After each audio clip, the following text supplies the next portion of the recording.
જય શ્રી રામ, જય આશાપુરા. આજના નવા વિડીયોમાં તમારું સ્વાગત છે. ચેન્નાઈ સુપર કિંગ્સ અને પંજાબ કિંગ્સ વચ્ચે મલ્લાપુર ન્યૂ ચંદીગઢમાં રમાયેલી મેચમાં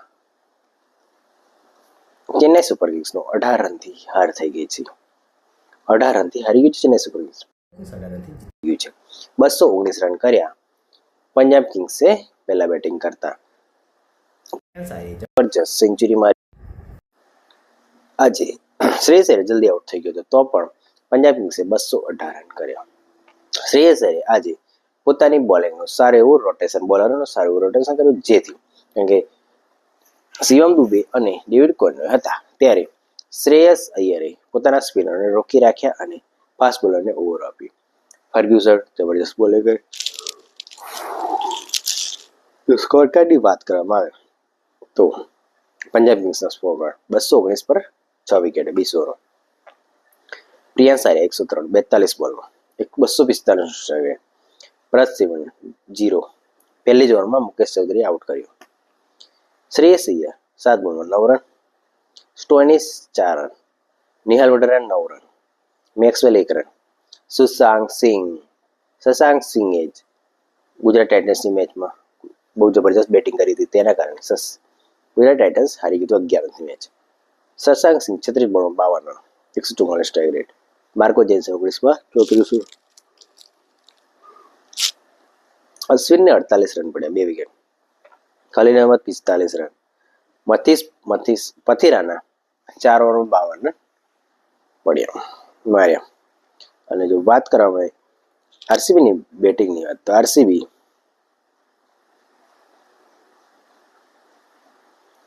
આરસીબી 201 રન આજે આ મેચમાં ધોની ચેઝ માટે 5મા નંબર પર આવ્યો. બહુ જબરજસ્ત આવ્યો, એમ દોડતો જ આવ્યો. રચિન રવિન્દ્ર 23 બોલમાં 36 રન. ડેવન કોનવે 69 રન 49 બોલમાં. ડેવન કોનવે બહુ સ્લો બેટિંગ કરી.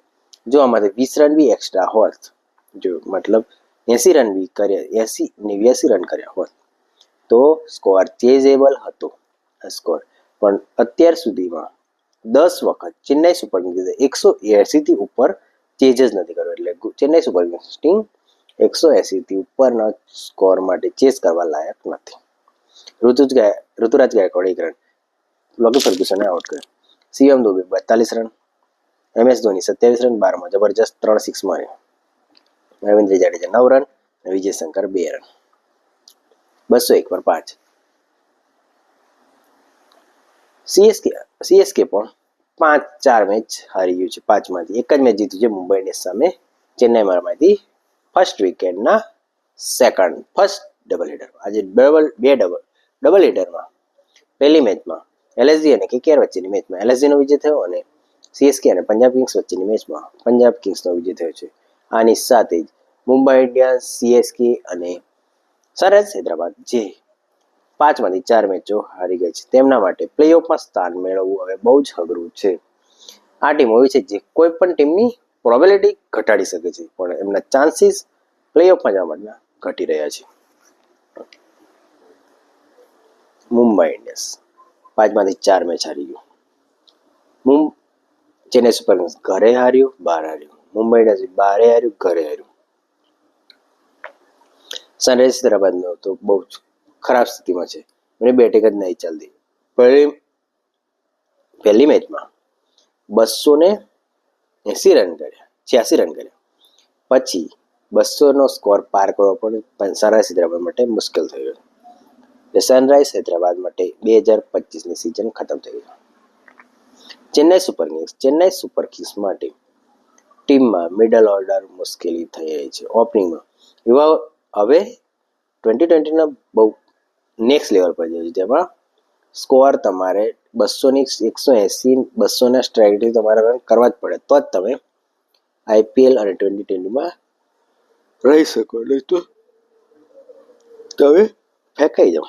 ચેન્નાઈ સુપર કિંગ્સ માટે આજ મોટો વાત. હવે નેક્સ્ટ જનરેશન આવી રહી છે, અલગ સોચો. તમે ડીપ ના લઈ શકો. જો તમે ડીપ લેવા ગયા અને જો એક ઓવર પણ ખરાબ ગયો, તમારા ચાન્સ જીતવા માટેના બહુ ઓછા થઈ જાય. મુંબઈ ઇન્ડિયન્સ એ સારી ટીમ છે, પણ groupism destroying Mumbai Indians. Championship mentality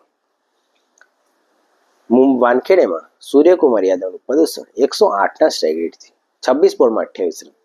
it's very bad, બહુ જ ખરાબ. તેથી મુંબઈ, ચેન્નાઈ અને સનરાઇઝ હૈદરાબાદ માટે IPL 2025માં જીતવું હવે પ્લેઓફમાં સ્થાન મેળવવું બહુ અઘરું થયું છે, કારણ કે ગુજરાત ટોપ ફોર્મમાં, દિલ્હી કેપિટલ્સ ટોપ ફોર્મમાં, LSG ટોપ ફોર્મમાં, પંજાબ કિંગ્સ ટોપ ફોર્મ, KKR આજે હારી ગયું, રાજસ્થાન રોયલ પણ સારા ફોર્મમાં છે. સંજુ સેમસનના કેપ્ટન બનવાથી RR ઇઝ વેરી ગુડ. જો તમને વિડીયો સારા લાગતો હોય તો સબસ્ક્રાઈબ કરો અને વિડીયોને લાઈક કરો.